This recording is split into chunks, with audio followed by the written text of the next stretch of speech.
So in your first couple weeks at Gong, I think you launched a data experiment by like ungating an ebook. Can you share that story? Yeah. Well, I wanted to do this with Conversature. I remember me and my co-founder being like, can you imagine when we have dozens or hundreds of customers and we take all their transcripts and anonymize them and like publish reports on like, according to data, here's what the best salespeople do.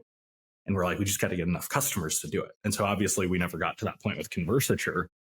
But like inside of my first week at Gong, I became aware of this campaign we were running, which was the same thing, but it was an ebook, right? Like it was like a PDF ebook where it was like, we analyzed 25,000 sales calls. Here are 5 things the best salespeople do differently.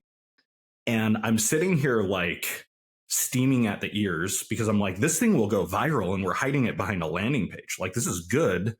And so I email Udi and Amit and I'm like, can I turn this into an article? And they're like, yeah, go for it. And I wrote this article like over the weekend. Again, like this was like within week 1.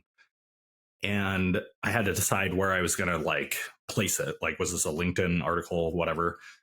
For some reason, we decided Sales Hacker at the time was the best outlet for us. And it actually turned out to be a good idea because we published it and it got like thousands of shares immediately. And we were like off to the races, right? Like there was kind of this moment we had where we're like, all right, so like, is that it? Is that our next campaign? Like we did the data thing.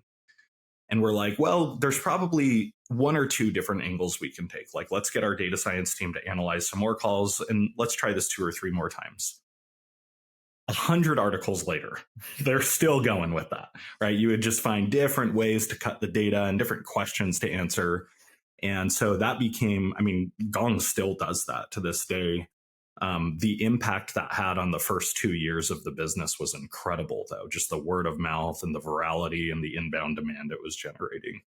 Why do you think the data play worked so well? Why do you think people in sales were just so hungry for this like data content play?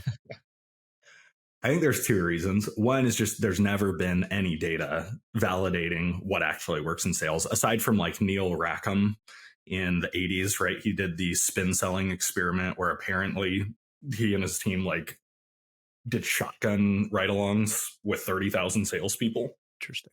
And so this is like the closest thing real data as the world had ever seen. The other thing, though, which is kind of dumb, is just how much of the data validated what people wanted to hear. Like you go through the comments and they're like, I totally agree with this data. I've known this for years.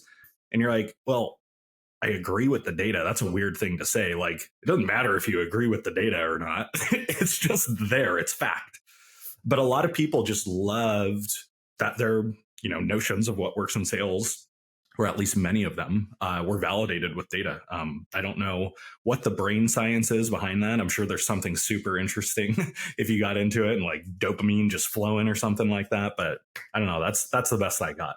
Yeah. No, I imagine just a bunch of, VPs of sales like running to their founders or whatever, being like, see, I told you, the data is real, right? And like it also fits into like the social psychology of you share things that you believe in and reaffirm. So I don't know, it makes right. a ton of sense. And people always say, I don't know, data is a great way to get PR and all that. So I'm sure that worked well.